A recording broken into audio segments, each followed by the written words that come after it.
এই দেখো কত ছোট ছোট আম পড়েছে। এগুলো কিন্তু হিমসাগর আম, এগুলো এখন ছোট সাইজের আছে। এই আমগুলো খেতে দারুণ লাগে। কত পড়েছে নিচে। আর তোমাদের আর একটা জিনিস দেখাবো, দাঁড়া। আর আমাদের এই কুল গাছটা দেখো, এই এতটুকু কুল গাছ কিন্তু একদম গাছ ভর্তি কুল হয়েছিল।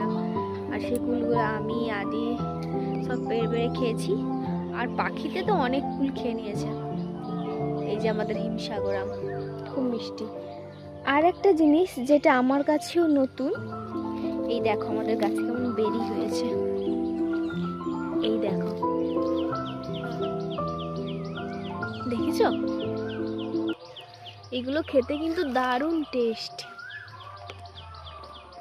আর একটা জিনিস থাকবে, এখানে আর একটা গাছ আছে,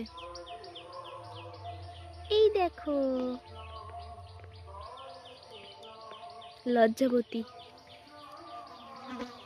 দেখলে কেমন লজ্জা পেয়ে গেল ছুঁতেই। কত সুন্দর হয়েছে বেরিগুলো, গাছ ভর্তি। আমি তো জানতাম না, আদির পাপা আমাকে না খাওয়ালে আমি জানতামই পারতাম না যে এইগুলো খায়।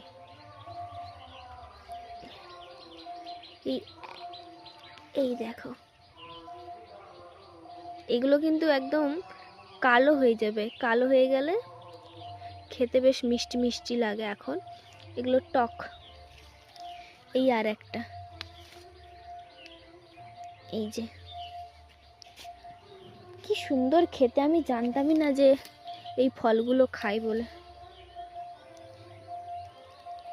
এগুলোকে বেরি বলে, ব্ল্যাকবেরি, রেডবেরি।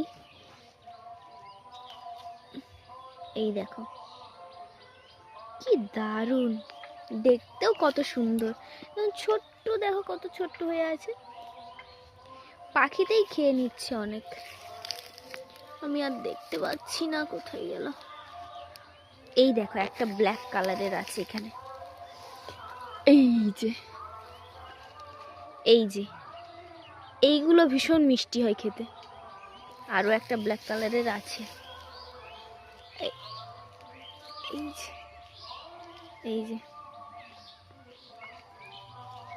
কত হয়ে আছে। আর এগুলো খেতেও খুব সুন্দর, খাওয়াটাও